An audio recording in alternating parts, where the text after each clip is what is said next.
Hello foodies, আমি এখানে আজকে তৈরি করে দেখাচ্ছি পটলের খুবই মজার একটা ভর্তা।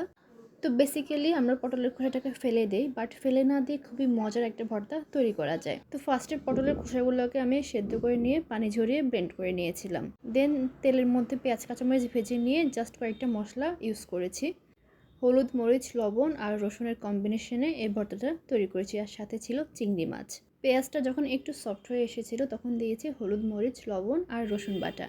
আর এই ইনগ্রেডিয়েন্টসগুলো একটু ভেজে নিয়েছি, ভেজে নিয়ে তারপর দিয়ে দিয়েছি চিংড়ি মাছ।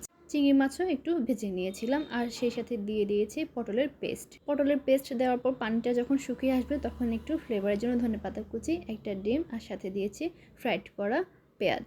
আর তারপর সবশেষে নেড়েচেড়ে মিশিয়ে নিয়েছি। আর এই মজার ভর্তা তৈরির সম্পূর্ণ ভিডিও লিঙ্ক আমি কমেন্টে দিয়ে দিয়েছি, তো চাইলে কমেন্ট বক্সে গিয়ে মজার এই পটল ভর্তার সম্পূর্ণ রেসিপি দেখে নিতে পারবেন।